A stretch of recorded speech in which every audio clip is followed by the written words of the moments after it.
सबसे पहले जितने भी दर्शक बंधु बैठे हैं आप सभी को ब्रिजेश बिरजू और टीम की तरफ से आप सभी को प्रणाम है, स्वागत है। आइए भैया।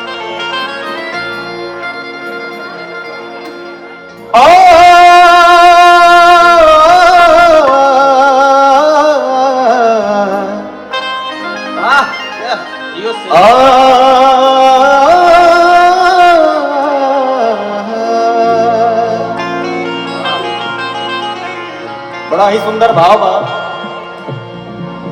कि राम नाम की लूट है और लूट सके तो लूट कि अंत समय पछताएगा। क्या बात है। प्राण जब जाएंगे छूट, कई मौका मिलल बा, मानव के शरीर मिलल बा, भगवान के पूज लीजा, मना लीजा। कैसे हो रे कि राम हो वे डॉक्टर जय को, कि राम हो वे डॉक्टर जय को, और नाम हो दवाई। हरे राम हो वे डॉक्टर जय कर, और नाम हो दवाई। पी लो ये सुगंधवा कोनो, अरे पी लो ये सुगंधवा कोनो, रोग न सताई। पी लो ये सुगंधवा कोनो, रोग न सताई। पी लो ये सुगंधवा कोनो, राम हो वे डॉक्टर जय कर, राम हो वे डॉक्टर जय कर, नाम हो दवाई।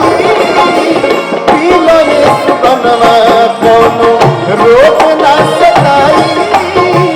पी लो ये सुगंधवा कोनो, रोग न सताई। पी लो ये सुगंधवा कोनो।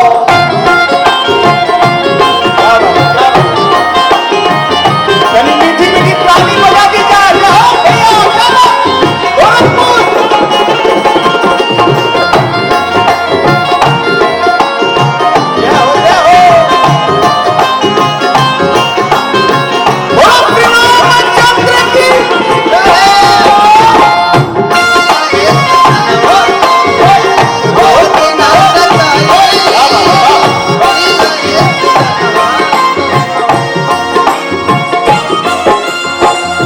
हनुमत जी पियले पियली सबरी माई, पियली सबरी माई।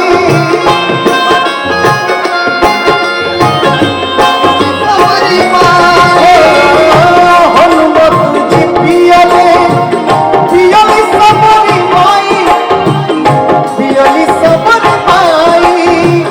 अताप घुसुंडी संगे अहिल्या माई।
बोलिए श्री रामचंद्र की।